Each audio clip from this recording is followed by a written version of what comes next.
이 새벽 저희들을 깨워주시고 말씀과 기도로 하루를 시작하게 하심 감사합니다. 이 시간 우리의 심령 가운데 성령을 부어주시어서 우리의 심령을 새롭게 하시고 말씀의 깊은 은혜를 경험할 수 있도록 인도하여 주시옵소서. 감사드리며 예수님의 이름으로 기도드립니다. 아멘. 하나님의 말씀 요엘 2장 1절에서 17절 말씀입니다. 요엘 2장 1절에서 17절 말씀, 우리 다 같이 한 목소리로 합독하도록 하겠습니다. 시온에서 나팔을 불며 나의 거룩한 산에서 경고의 소리를 질러 이 땅 주민들로 다 떨게 할지니 이는 여호와의 날이 이르게 됨이니라. 이제 임박하였으니 곧 어둡고 캄캄한 날이요 짙은 구름이 덮인 날이라. 새벽빛이 산 꼭대기에 덮인 것과 같으니 이는 많고 강한 백성이 일렀습니다. 이와 같은 것이 옛날에도 없었고 이후에도 대대에 없으리로다. 불이 그들의 앞을 사르며 불꽃이 그들의 뒤를 태우니 그들이 예전의 땅은 에덴 동산 같았으나 그들이 나중의 땅은 황폐한 들 같으니 그것을 피할 자가 없도다.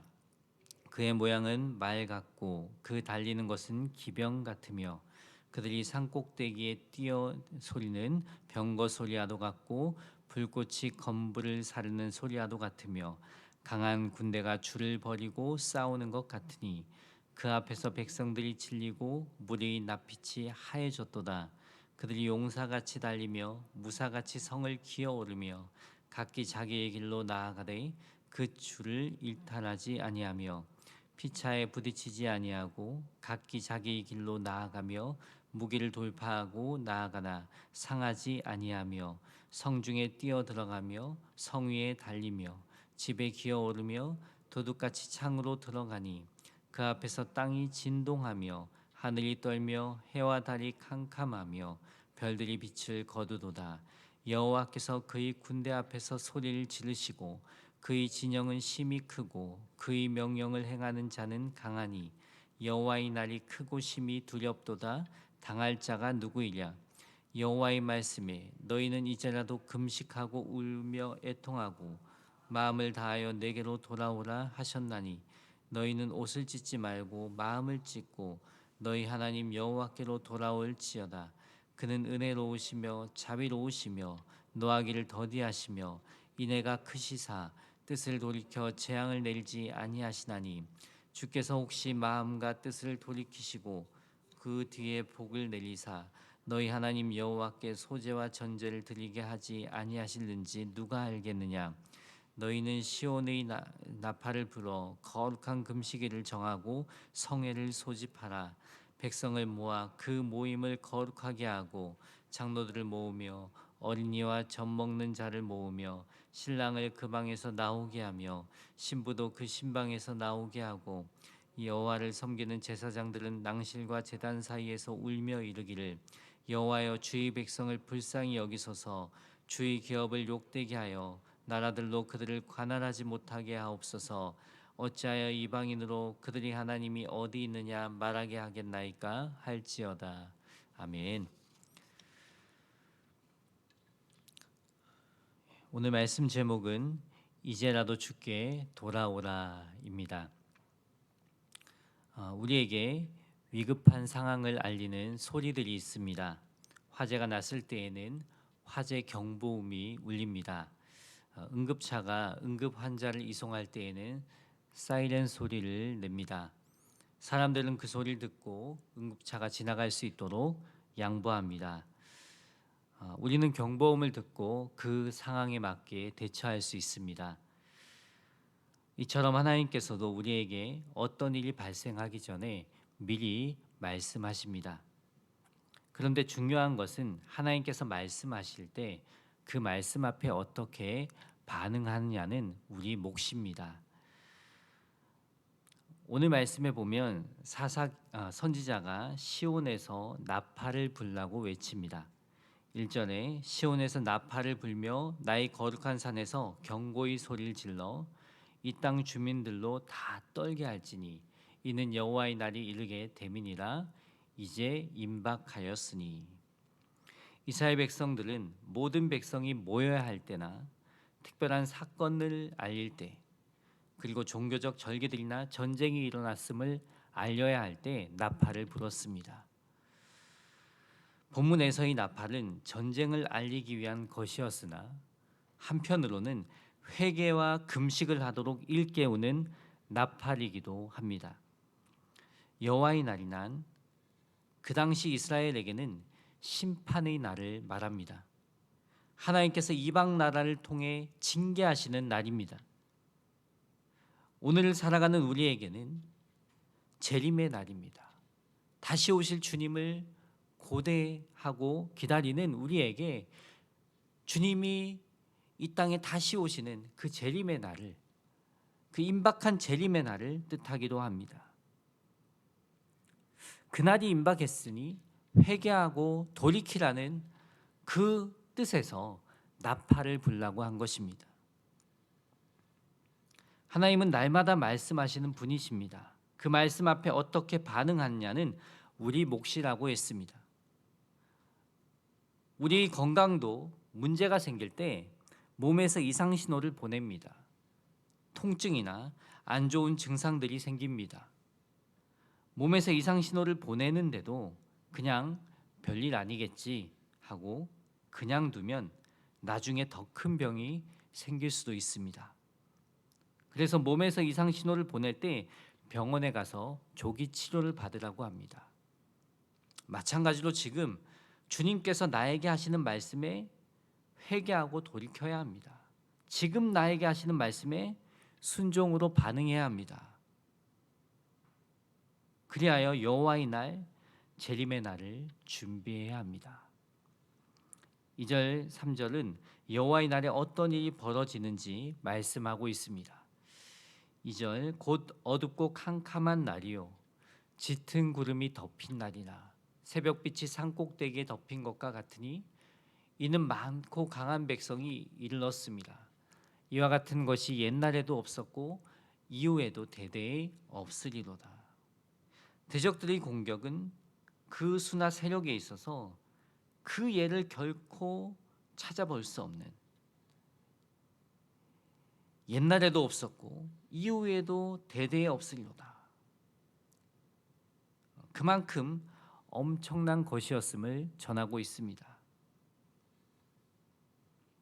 임박한 심판은 온 땅을 황폐케 했던 메뚜기 재앙보다 훨씬 더 심각하리라는 것입니다. 3절에 불이 그들의 앞을 사르며 불꽃이 그들의 뒤를 태우니 그들이 예전의 땅은 에덴 동산 같았으나 그들이 나중의 땅은 황폐한 들 같으니 그것을 피할 자가 없도다. 에덴 동산 같이 풍요롭고 아름다웠던 땅이 온통 불바다로 뒤덮였다는 것입니다. 메뚜기 떼가 지나갔을 때의 황폐함보다 불이 휩쓸고 간 그 자치는 더 참혹할 것입니다. 그와 마찬가지로 그 메뚜기 재앙보다 하나님께서 이스라엘 백성을 심판하실 때에는 엄청난 피해와 손실이 있을 거라는 거죠. 또 4절과 10절은 대적들의 모습이 얼마나 강력한지 보여줍니다. 하나님께서 이방 나라를 통하여서 이스라엘을 심판하실 때에는 강력한 그 이방 나라의 그런 위력을 보여주겠다라는 것입니다. 4절과 10절에 그런 말씀이 나옵니다. 그의 모양은 말 같고 그 달리는 것은 기병 같으며 그들이 산꼭대기에 뛰는 소리는 병거 소리와도 같고 불꽃이 검부른 사리는 소리와도 같으며 강한 군사가 줄을 벌이고 싸우는 것 같으니 그 앞에서 백성들이 질리고 물이 낯빛이 하얘졌도다. 그들이 용사같이 달리며 무사같이 성을 기어오르며 각기 자기의 길로 나아가되 그 줄을 이탈하지 아니하며 피차에 부딪히지 아니하고 각기 자기의 길로 나아가며 무기를 돌파하고 나아가나 상하지 아니하며 성중에 뛰어 들어가며 성 위에 달리며 집에 기어오르며 도둑같이 창으로 들어가니 그 앞에서 땅이 진동하며 하늘이 떨며 해와 달이 캄캄하며 별들이 빛을 거두도다. 대적들의 모습은 마치도 메뚜기 떼를 연상하게 만듭니다. 메뚜기 떼처럼 수많은 대적들이 굉음을 내며 달려오고 있습니다. 수많은 메뚜기 떼들이 질서정연하게 움직이면서 무차별적으로 곡식을 파괴하듯이 장차 잘 훈련된 군대가 이 땅을 철저하게 파괴할 것이라 합니다. 그들의 엄청난 위력 앞에 이스라엘 백성은 얼굴빛이 바뀔 수밖에 없었습니다. 그 앞에서 백성들이 질리고 물이 낯빛이 하얘졌도다. 하나님의 심판을 그 누구도 피할 수도 없었고 어떻게 손을 쓸 수도 없었어요. 다 하나같이 겁에 질려서 고통 가운데 처할 수밖에 없었습니다. 이처럼 누구도 손 쓸 수 없도록 대적들을 불러 심판하시는 분은 하나님이십니다. 11절 말씀에 보면 여호와께서 그의 군대 앞에서 소리를 지르시고 그의 진영은 심히 크고 그의 명령을 행하는 자는 강하니 여호와의 날이 크고 심히 두렵도다. 당할 자가 누구이랴. 하나님께서 이 심판의 주체자라는 거죠. 그냥 우연히 발생한 것이 아니라는 것입니다. 이렇게 장차 임할 심판에 대해 예언한 선지자는 이제라도 지금이라도 회개하고 돌이키라 합니다. 지금이 회개할 기회라는 것입니다. 겸손한 마음으로 하나님의 은혜를 구함으로써 구원을 얻으라는 것입니다. 언제 주님이 다시 오실지 모르는데 우리가 그날을 고대하며 준비해야 된다는 거죠. 12절 말씀에 여호와의 말씀에 너희는 이제라도 금식하고 울며 애통하고 마음을 다하여 내게로 돌아오라 하셨으니 이제라도 지금이라도 금식하고 울며 애통하고 마음을 다하여 내게로 돌아오라. 회개하라는 것입니다. 참된 회개. 우리가 수요예배 때 세 가지로 우리가 생각을 해보았을 것입니다. 첫째가 무엇이었습니까?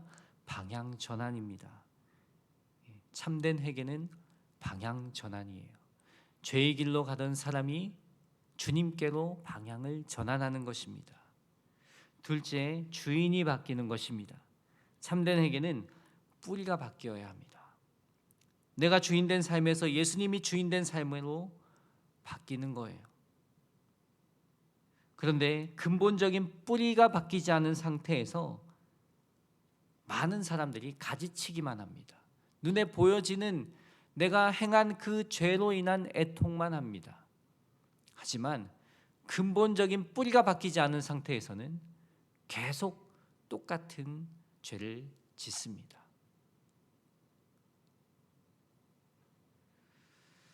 13절에 보면 옷을 찢지 말고 마음을 찢으라고 했어요. 이스라엘 백성이 옷을 찢는다는 것은 애통의 표현이었습니다. 그런데 옷을 찢지 말고 마음을 찢으라고 합니다. 형식적인 회개가 아니라 마음을 찢는 회개를 하라는 것입니다. 진정으로 내 마음의 주인이 바뀌는 회개를 하라는 거죠. 주님, 내가 자꾸 눈에 보이는 죄만 보고 가지치기만 했습니다. 이제 근본 뿌리가 바뀌길 원합니다. 내가 주인된 삶을 회개합니다. 예수님이 진정으로 나의 주인이 되어 주십시오. 이러한 회개가 반드시 있어야 한다는 거예요. 자꾸 죄를 반복한다면, 여전히 내 마음대로 살아간다면 주인이 바뀌었는가부터 점검해 보시기 바랍니다. 정말 내 마음의 주인이 예수님일 때 삶의 변화가 일어납니다. 나는 죽고 예수로 살게 됩니다. 죄된 것들이 끊어지는 은혜를 경험하게 됩니다. 셋째, 처음 마음을 회복해야 합니다.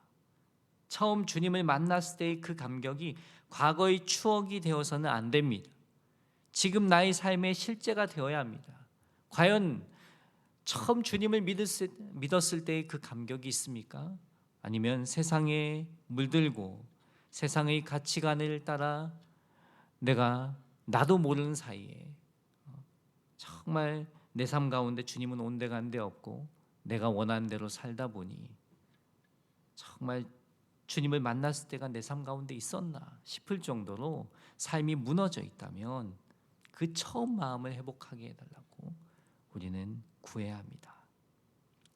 이 새벽 참된 회개로 주님 앞으로 나아가시기 바랍니다. 죄의 문제가 여전히 해결되지 않고 툭툭 튀어나온다면 작정하고 하루에 한 끼라도 금식하며 새해가 되기 전에 내 삶의 악순환을 끊어내시기 바랍니다. 애통하는 마음을 다해 주님 앞에 엎드리시기 바랍니다. 주님은 나보다 더 내 삶을 새롭게 하시기를 원하십니다. 내가 간절히 원하면 주님은 그 간절함을 받아주십니다.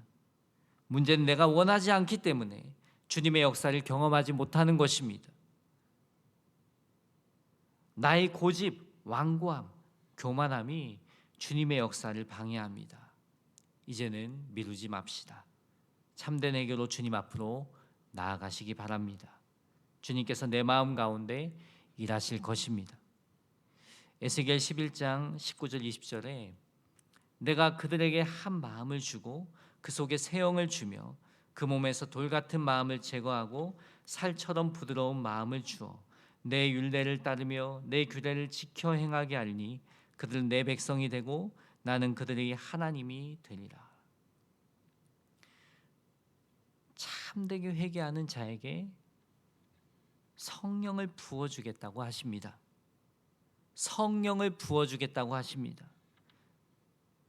그 몸에서 돌 같은 마음을 제거하고 살처럼 부드러운 마음을 주겠다고 하십니다. 또 이렇게 마음이 변화된 자가 말씀을 지켜 행하게 될 것이라 합니다. 주님께서 이 시간 우리 마음 가운데 일하실 것입니다.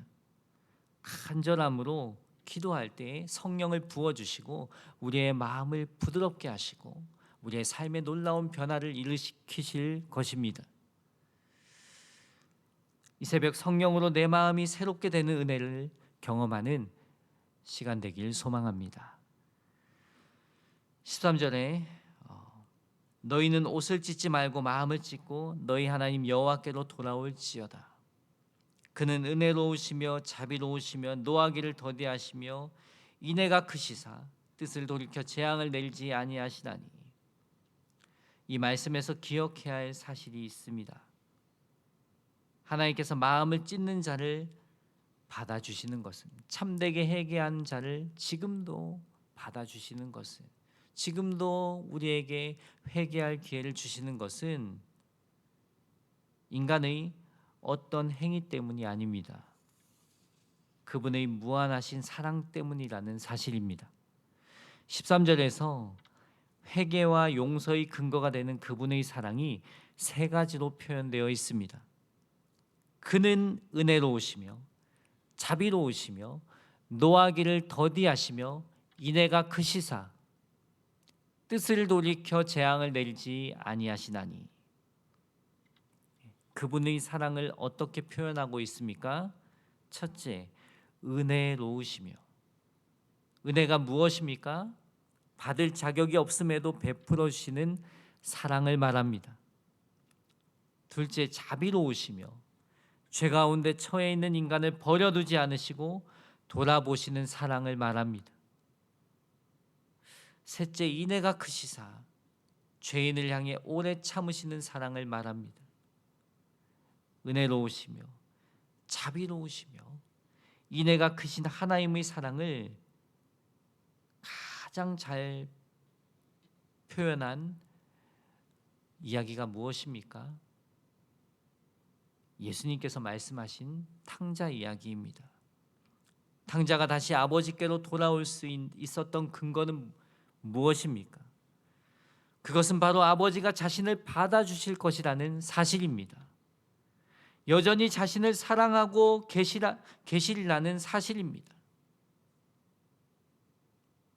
자신을 다시 아들로 받아들여 달라고 할 만한 염치는 없었어요. 하지만 종과 같이 써달라고 아랠 용기를 낼 수 있었던 것은 그분이 자신을 사랑하는 아버지였기 때문입니다.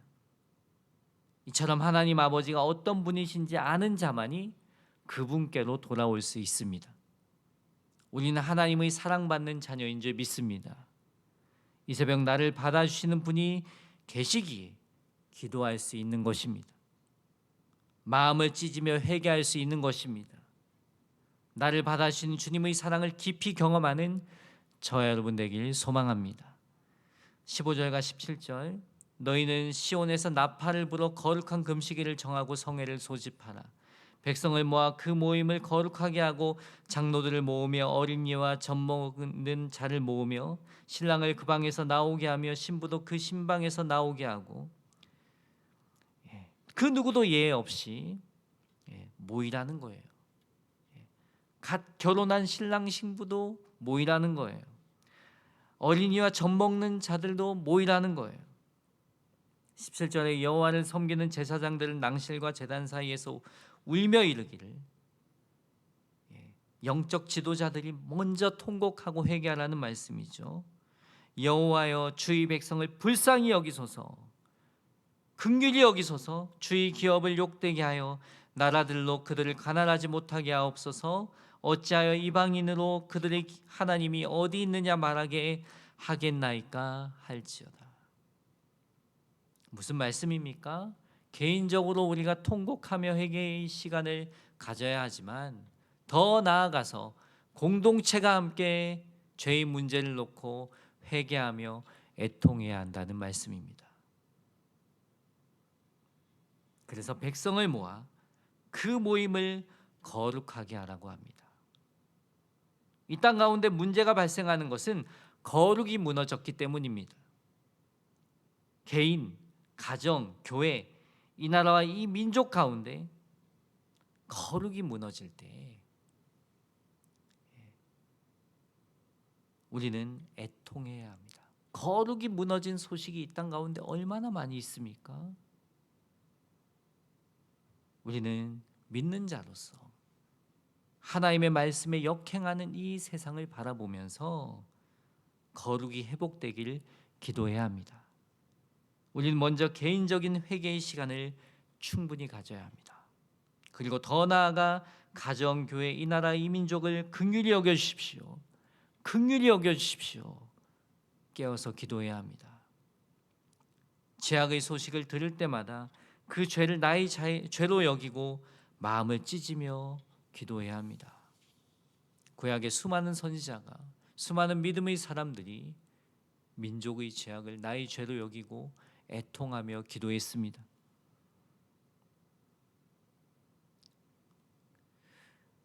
그 간절함으로 기도할 때 주님께서 이 땅 가운데 일하십니다. 회복의 은혜를 주십니다.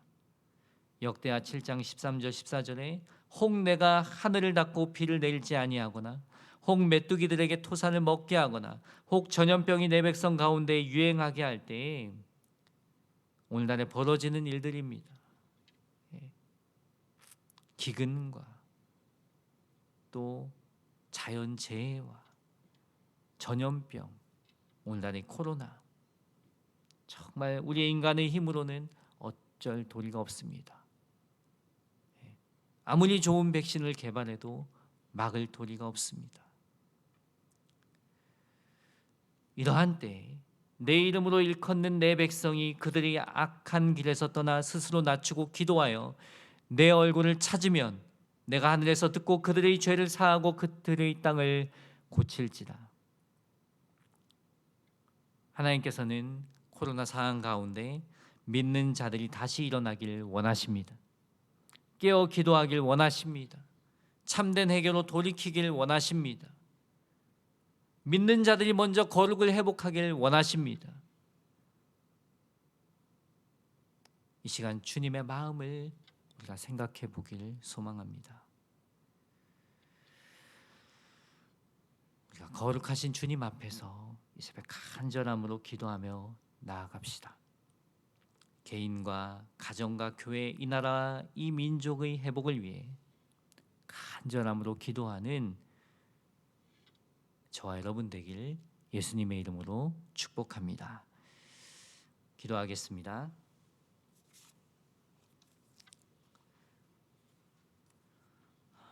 사랑의 주님, 주님께서는 지금도 은혜와 자비와 인애로 우리를 사랑하시는 하나님이신 줄 믿습니다. 그 사랑은 영원히 변치 않는 사랑임을 믿습니다. 그 사랑 앞에 간절함으로 기도하길 원합니다. 성령을 부으셔서 우리 굳은 마음을 부드럽게 하여 주시고 간절함으로 회개하며 기도하며 나아가게 하옵소서. 개인, 가정, 교회, 이 나라와 이 민족을 긍휼히 여겨 주시옵소서. 죄가 죄인지 모르고 살아가는 사람들이 너무나도 많이 있습니다. 믿는 자들이 더욱 깨어 기도하게 하시고 주님을 모르는 자들에게 복음의 나팔수가 되게 하옵소서. 이 새벽 귀한 예물 드린 손길이 있습니다. 간절한 기도의 제목을 담아 드리오니 삶 속에서 주님의 뜻이 이루어짐을 보게 하옵소서. 치유하시고 회복하시는 주님의 은혜를 세밀하게 경험하게 하옵소서. 사랑 많으신 예수님의 이름으로 기도드립니다. 아멘.